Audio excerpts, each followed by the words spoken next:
Good afternoon, Chair. Can you hear me? Yes. Thank you. Thank you, Board. As you know, I have been coming to public comments to discuss my experience with the California Bar Association and its refusal to investigate complaints about misconduct.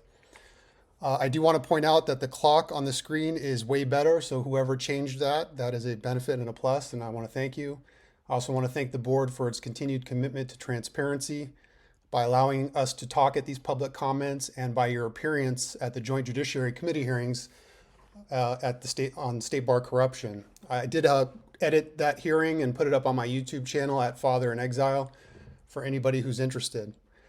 One of the ideas that I learned about at that hearing, although I have not had a chance to read the report yet, but I promise I will, was the proposal to instigate an inspector general. I want to tell the board and this committee that I think that that's a bad idea. An inspector general usually never does anything. I'm coming at you with 10 years of experience in terms of dealing with government agencies. In fact, it's so bad, I've even learned to just stay away from the government. The only reason I'm not in this case is because it involves my kids and their kidnapping, and I don't have any choice. I'm not giving up on my kids.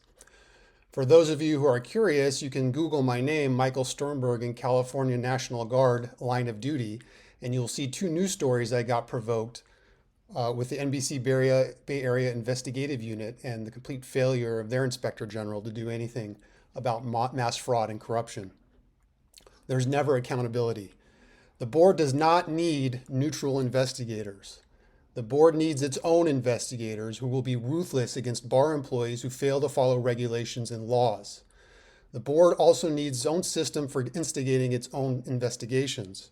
For example, at a previous public comment, a citizen announced that he had been assaulted by a lawyer and poisoned.